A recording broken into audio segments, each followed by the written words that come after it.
Hello guys, what's up sa inyong lahat. Ngayon magluluto daw siya kasi gutom, kakain daw siya. Sabi niya, let's go.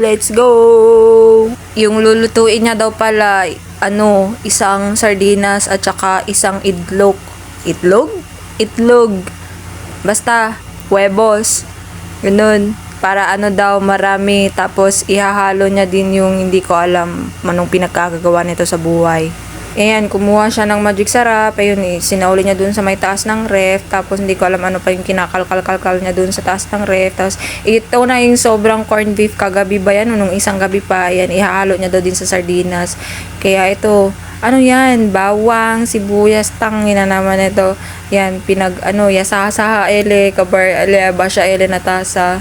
Dito, hindi ko alam, ina-explain niya ba or nagayaw-yaw siya dahil sardinas lang yung ulam niya tsaka hinalong itlog. Ayan, pinapakita niya sa video. Hindi ko alam ano to, bakit ba? Nag-voice record lang naman ako.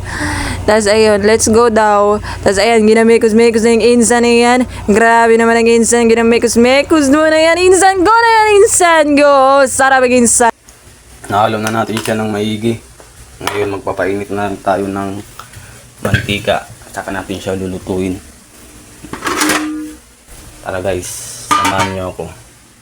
Sabi niya magpapainit daw siya ng mantika, pero yung kama yung pinainit niya, sumayaw-sayaw pa siya, pinakita niya pa yung puwet niya, at kaso naka ano ba to, fast forward times 2 time lapse. Hindi niya pinainit yung mantika guys. Fake news. Kakarating pa lang ng aking partner. Mag-unbox siya ng kanyang parcel. Ano? Bag? Mag-unbox. Yun na yun.